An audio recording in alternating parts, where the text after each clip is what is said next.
여러분 안녕하세요. 우리가 고등학교 2학년 확률과 통계를 시작하기 전에 고등학교 1학년 수학교과서 뒷부분에 나오는 순열과 조합을 먼저 복습을 하고 시작을 하려고 합니다. 이 확률과 통계라는 게 중학교 때도 사실 좀 배워요. 경우의 수라던가 수형도, 히스토그램, 도수분포다각형 이런 다양한 내용들을 배우고 넘어오게 되는데요. 중학교 내용부터 복습을 하실 필요는 저는 없다고 봐요. 혹시나 확률과 통계 하다가 중학교 내용이 필요하게 되면은 그때는 제가 따로 알려드릴 거고요.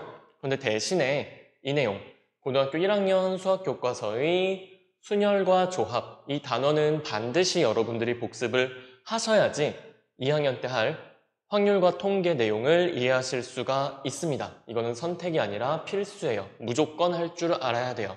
그렇기 때문에 우리도 이 내용을 복습을 하고 시작을 할 거고요. 혹시나 나는 이거 잘 아는 것 같은데 그냥 넘겨야지 하지 마시고 제가 여러분들이 순열과 조합을 이미 다 배웠으니까 배운 상태에서 이제 좀 더 총정리를 할 수 있게 교과서에 나와 있는 그 순서가 아니라 좀 더 다양한 내용들을 소개해 드릴 거니까 그 해석 방법들을 알려드릴 거니까 반드시 집중해서 수강을 해주셨으면 좋겠습니다. 그래서 제가 여기서 설명드린 내용, 그 논리 전개 방식대로 2학년 수업도 진행을 할 거라서 이 부분 설명 제대로 안 들으시면은 확률과 통계, 여기 할 때 제가 설명하는 방식이 약간 이해가 안 되실 수도 있어요. 그래서 지금부터 할 고등학교 1학년 수학 순열과 조합 같이 3시간 동안 복습을 해보도록 합시다. 그럼 지우고 바로 시작을 할게요.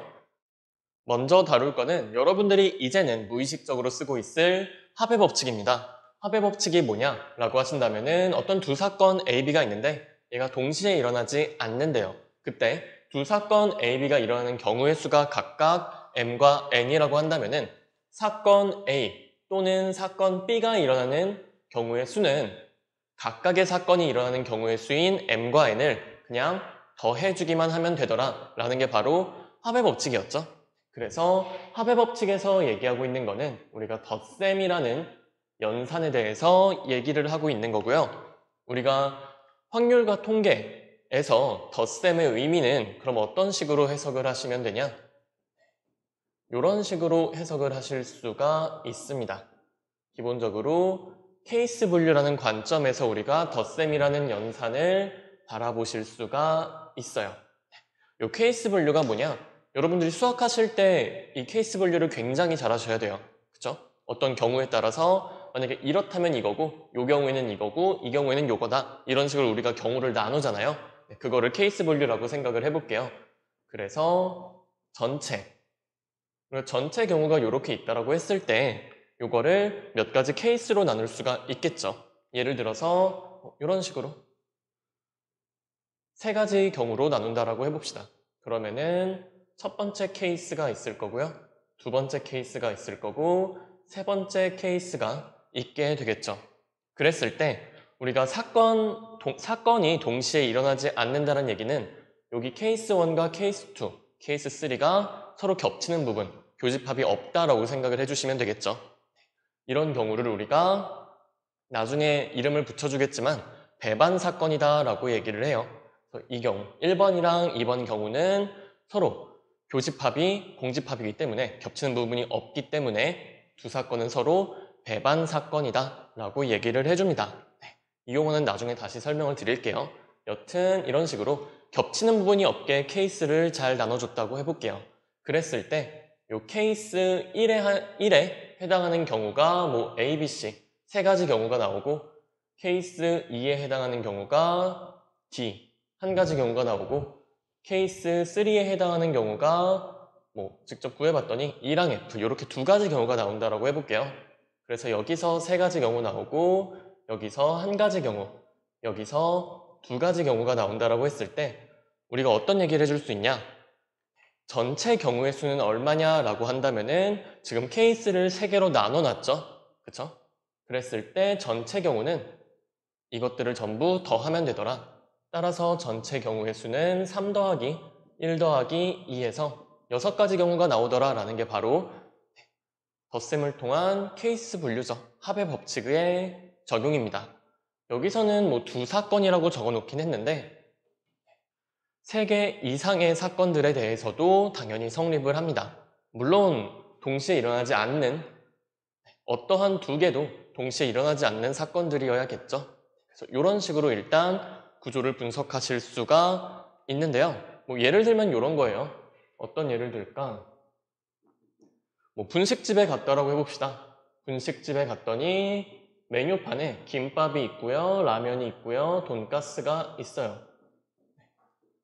그랬을 때 뭐 김밥은 가장 기본이 야채죠. 야채김밥, 치즈김밥, 참치김밥. 그렇죠? 참치김밥. 그리고 라면은 떡라면이라고 할까요? 떡라면이랑 이것도 치즈라면이 있고요. 그리고 돈가스는 제가 좀 치즈를 너무 많이 좋아하나? 치즈 돈가스 있고 뭐 고구마 돈가스 이렇게 있다라고 해봅시다. 뭐 더 쓰고 싶은데 기억이 안 나요. 김밥에 진미채 김밥도 추가를 해보도록 합시다. 그래서 이런 경우 김밥과 라면, 돈가스가 각각 뭐 4종류, 2종류, 2종류 이런 식으로 있죠.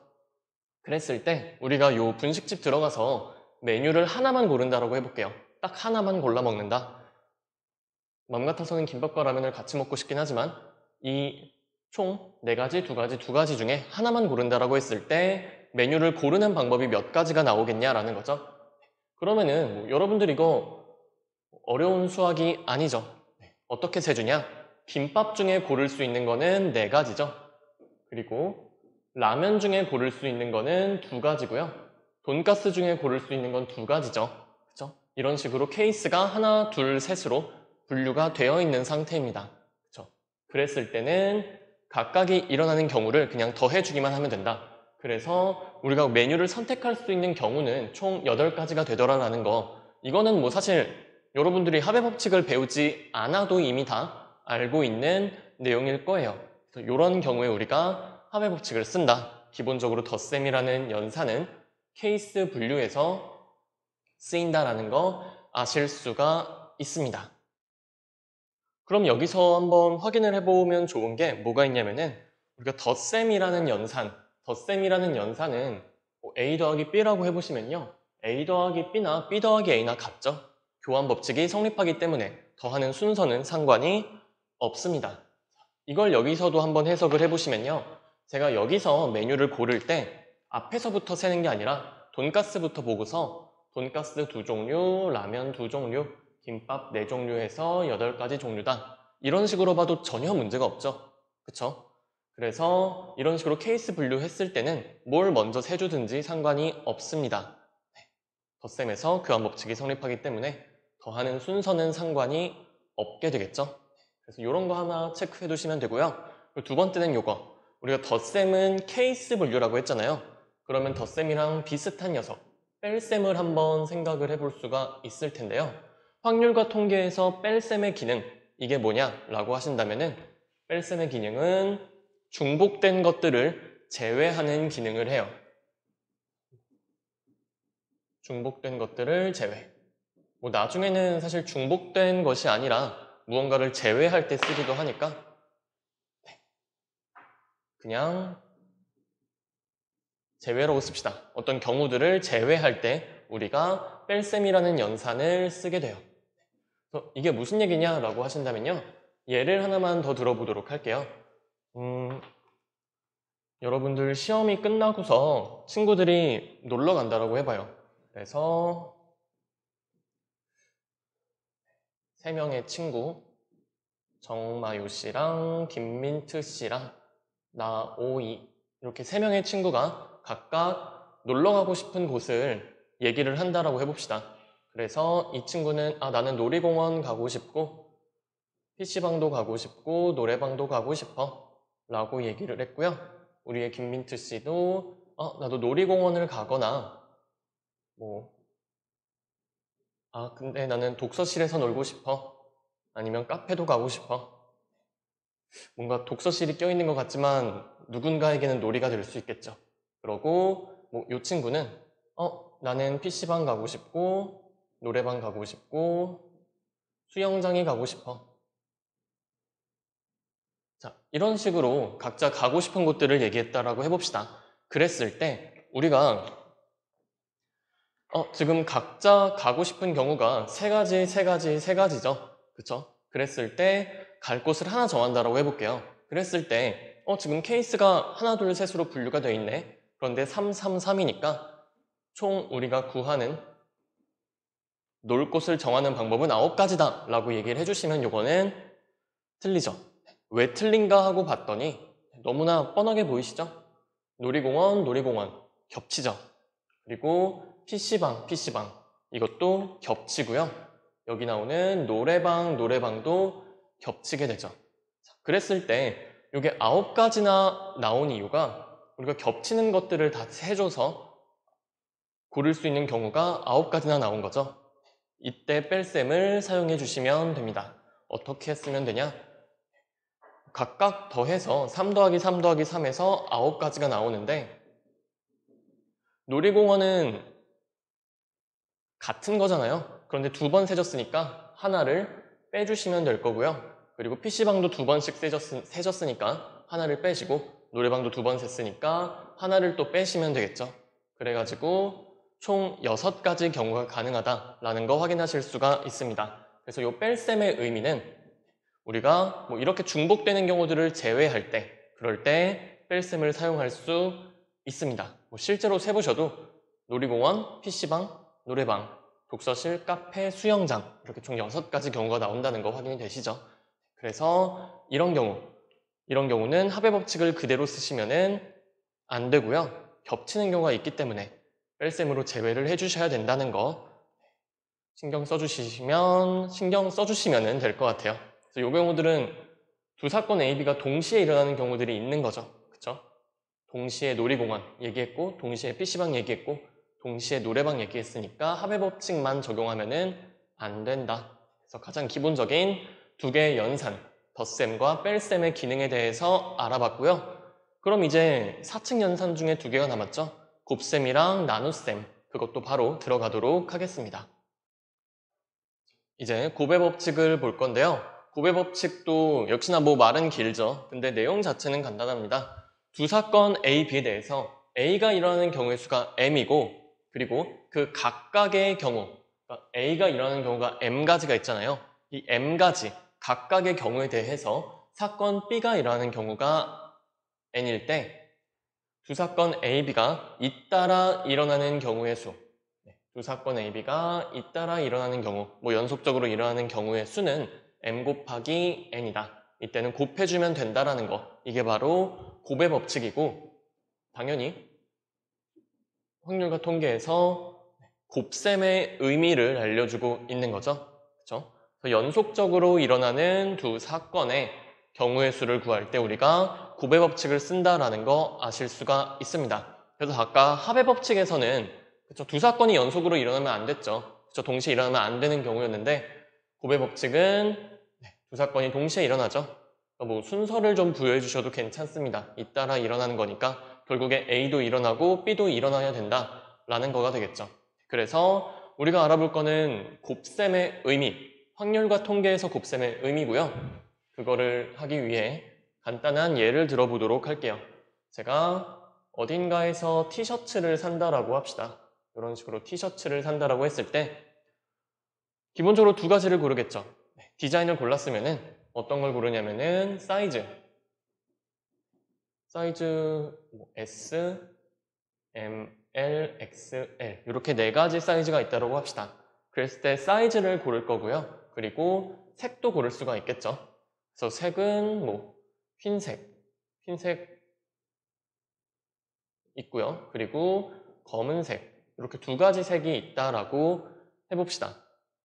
그랬을 때 제가 사이즈 사실 저한테 맞는 거를 사긴 하겠지만 여튼 고를 수 있는 이 티셔츠를 고를 수 있는 경우의 수를 생각해 본다라고 할게요. 그랬을 때 우리가 중학교 때 배웠던 수형도를 한번 떠올리시면은 제가 고를 수 있는 경우의 수를 구하실 수가 있을 거예요. 그래서 이런 식으로 먼저 사이즈를 기준으로 본다라고 하신다면은 사이즈별로 제가 S 고를 수도 있고 M 고를 수도 있고 L 고를 수도 있고 XL을 고를 수도 있겠죠. 그런데 그래서 총 요 사이즈를 고르는 방법은 4가지가 될 거고요. 그 각각의 경우, 요 S, M, L, XL 각각의 경우에 대해서 색을 또 고를 수가 있겠죠. 색상을 고를 수 있을 거예요. 그랬을 때 이제 색을 고른다라고 하시면은 사이즈가 S면서 스몰이면서 흰색일 수 있고 스몰이면서 검은색일 수 있죠. 마찬가지 미디움이면서 흰색일 수 있고 미디움이면서 검은색일 수 있고요.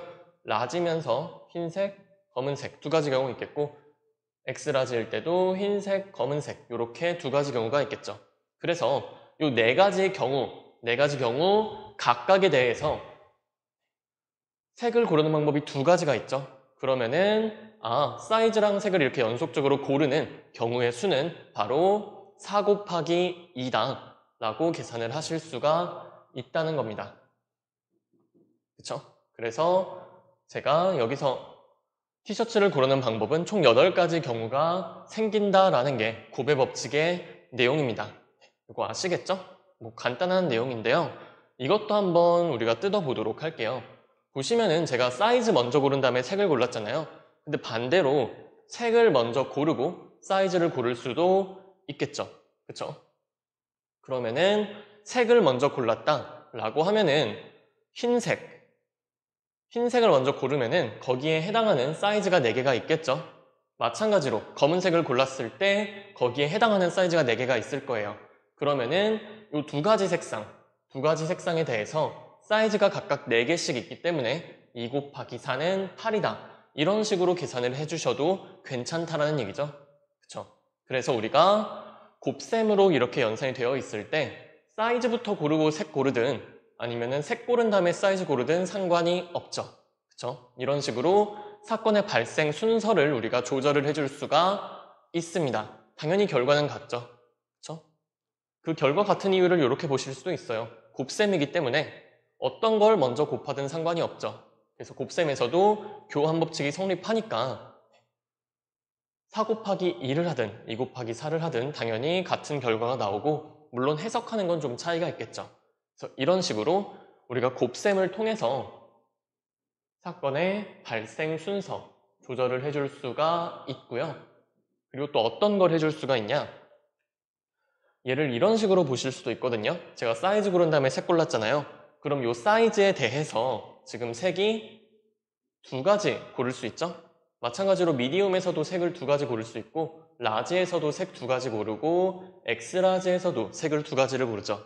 그러면은 이걸 어떻게 구할 수 있냐면은 합의 법칙 이용해가지고 2 더하기 2 더하기 2 더하기 2 해서 총 8가지 경우다 라고 세줄 수도 있잖아요.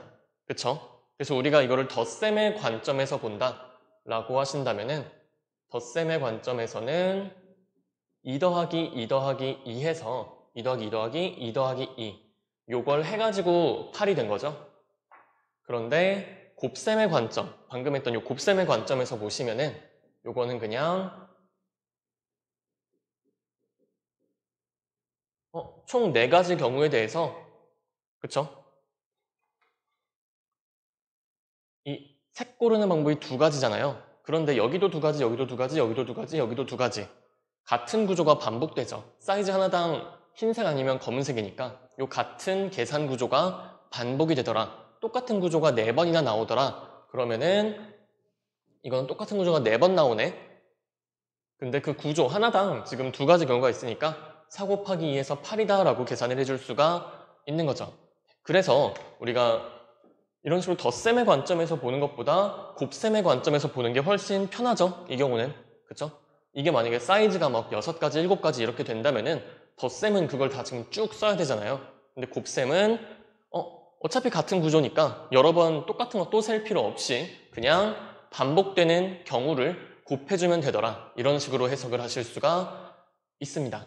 그래서 우리가 곱셈, 확률과 통계에서 곱셈의 의미는 이런 동시에 순서대로 일어나는 경우의 수를 구할 때 쓰고 그 사건의 발생 순서도 조절이 가능하고요. 그리고 이런 식으로 동일 구조가 반복될 때 동일한 구조의 반복 이 상황에서 계산을 좀 더 간단하게 해줄 수 있다는 거죠. 그래서 곱셈의 의미는 이 정도로 봐두시면 될 것 같고요. 그러면은 이제 4층 연산 하나 남았죠. 나눗셈. 나눗셈도 제가 얘기를 드리도록 할게요. 똑같은 예를 가지고 볼 건데요. 우리가 나눗셈은 대체 언제 쓸까? 라는 거 지금 한번 얘기를 해볼게요. 자, 보시면요. 문제를 조금 바꿀게요. 색은 생각하지 맙시다. 색은 생각하지 말고 사이즈만 가지고 보도록 할게요. 그래서 저 티셔츠를 사는데 S, M, L, XL 이렇게 4가지 사이즈 중에서 서로 다른 2개의 사이즈를 선택한다고 해볼게요. 그러니까 겹치는 거, 라지만 2개요 말고 뭐 스몰이랑 라지 하나씩 이런 식으로 서로 다른 2개를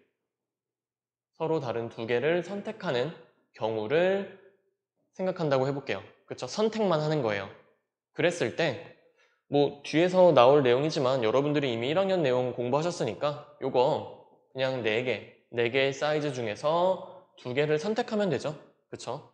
콤비네이션 지금 좀 얘기해도 괜찮죠? 자, 4콤비네이션이라고 쓸 수 있을 텐데 우리가 요 4시 1을 당연히 계산도 하실 수 있을 거예요. 뭐 빠르시면 그냥 6이라고 바로 나올 거고 4 곱하기 3에다가 2 곱하기 1에서 요 값은 6이다 라는 거 알고 계시죠? 그랬을 때 이 식을 계산하는, 해석하는 방법을 알려드리도록 하겠습니다. 자, 보시면은 여기서 4시2라고 했을 때 얘가 어떻게 계산이 되냐면 4 곱하기 3이고 2 팩토리얼로 계산이 되죠?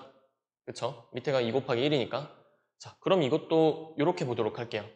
제가 여기서 4를요 4C1로 적고 3을 3C1로 적어도 무방하죠? 이거 전혀 상관이 없죠? 얘가 4고 얘가 3이니까. 그럼 우리가 이걸 어떻게 해석을 해줄 수 있느냐? 자, 자리를 2개 만들어요. 그쵸? 그래서 첫 번째 자리, 두 번째 자리 이런 식으로 만든다라고 생각을 해봅시다. 그래서 이 첫 번째 자리에다가 가장 먼저 이 사이즈 4개 중에 하나를 골라요. 그쵸? 4개 중에 하나를 고르는 방법이 바로 4C1이죠. 그쵸? 4개 중에 하나 고르는 거니까. 그러고 나서 이 두 번째 자리에다가도 사이즈를 고르는데 이미 여기다 썼던 뭐 라지 뽑았으면은 두 번째는 라지 못 뽑죠. 그럼 라지 빼고 나머지 3개 중에 하나를 고르는 방법이니까 그거는 3C1이 되겠죠. 이런 식으로 고른다라고 해볼게요. 그랬을 때 이런 식으로 우리가 자리를 만들어 버리면은 이거는 첫 번째 자리, 두 번째 자리 자리가 생겼으니까 이거는 순서가 부여되어 있는 상황이죠. 그렇죠? 라지하고 M을 뽑든 아니면 라지 뽑고 미디엄 뽑든 미디엄 뽑는 경우랑 미디엄 뽑고 라지 뽑는 경우는 다른 경우가 되는 거죠. 그래서 우리가 이 분자 계산에서 순서가 존재해 버렸죠. 근데 우리가 원하는 건요. 그냥 4개 중에 2개를 뽑는 거예요. 순서 없이. 그쵸? 여기서는 순서가 존재하지 않습니다. 근데 지금 우변에서는 분자 부분에서 순서가 존재해 버렸죠. 자, 그런데 둘이 같다라고 했으니까 요 밑에 있는 분모에 있는 이 팩토리얼은 뭐다? 첫 번째랑 두 번째 자리 순서를 정해주는 방법이죠. 그래서 요 나누기 2 팩토리얼 분모에 있는 2 팩토리얼의 의미가 뭐냐면은 지금 분자에서 순서가 존재해버린 거, 순서가 생겨버린 거를 무시하는 역할을 해줍니다. 뭐가? 나누기 2 팩토리얼이 2개를 나열하는 첫 번째 자리, 두 번째 자리 2개 나열하는 순서를 무시하는 게 바로 나누기 2 팩토리얼의 의미고요. 그러면은 분자에선 순서가 생겼지만 분모에서 2팩으로 그러니까 분자를 나누기 2팩을 해주면서 그 순서가 무시되고 따라서 계산되는 요 4C 순서가 존재하지 않게 됐죠. 그래서 우리가 나눗셈이다 라고 하시면은 요거는 순서가 생겼을 때 그 순서를 무시하는 역할을 해준다 라고 생각을 해주실 수가 있어요. 이 내용이 좀 어려우면은 요렇게 이것도 한번 다뤄보도록 할게요. 일반적인 얘기인데 여러분들이 NCR이랑 NPR의 관계 잘 알고 계시죠? 그래서 어떤 거냐면은 NPR 같은 경우는 서로 다른 N개가 있죠? 서로 다른 N개 중에서 R개를 뽑아서 그 뽑은 알게를 일렬로 나열하는 방법의 수죠. 그래서 이게 어떻게 계산이 되냐? n개 중에서 일단 알게를 뽑죠. 그 뽑기만 하는 게 NCR이 되고요. 그렇죠? 그 뽑은 알게를 일렬로 나열하는 방법은 R 팩토리얼이 되죠. 그래서 NPR은 NCR 곱하기 R 팩토리얼이다 라고 여러분들이 이미 알고 계실 거고요. 그랬을 때 우리가 NCR을 NPR을 R팩으로 나눠서 계산한다. 요 내용 배우셨을 거예요. 자, 이게 아까 그 내용이죠. 무슨 얘기냐면은 NCR 같은 경우는 n개 중에 알게를 뽑기만 해요. 여기서는 순서가 존재하지 않습니다. 그쵸? 그런데 지금 여기 오른쪽에 있는 분자 같은 경우는요. n개 중에서 알게를 뽑아서 알게를 순서대로 나열을 하죠. 그럼 여기서는 그 알게를 나열하는 순서, R 팩토리얼 가지만큼의 순서가 부여되어 있는 거예요. 그래서 여기서는 순서가 존재하죠. 그럼 둘이 같아지려면은 이 녀석, NPR의 순서를 무시해야 되는데 그 무시하는 역할을 하는 게 바로 나누기 R 팩토리얼이다 라고 생각을 하실 수가 있습니다. 그래서 알게를 나열하는 방법의 수, R 팩토리얼로 나눠서 순서를 무시를 해준 거죠. 그래서 우리가 확률과 통계에서 나오는 나눗셈의 의미는 순서를 무시해주는 기능이 있다라는 거, 이것도 체크를 해두시면 돼요. 그래서 우리가 합의 법칙 하면서 덧셈, 뺄셈의 기능 했었고, 그리고 곱의 법칙 하면서 곱셈과 나눗셈의 기능까지 다 알아봤죠. 이런 것들을 무의식적으로 쓴다기보다는 이게 어떤 상황에서 쓰이는지를 알고 있으면은 나중에 좀 복잡한 상황에 가서도 헷갈리지 않고 문제를 해결하실 수가 있습니다. 그래서 오늘 한 내용 복습 잘 해두시고요. 다음 시간에는 본격적으로 순열과 조합에 대해서 배워보도록 하겠습니다. 미리 교과서 좀 읽으면서 복습해 오시면 더 좋을 것 같아요. 그러면은 긴 시간 수고 많으셨습니다.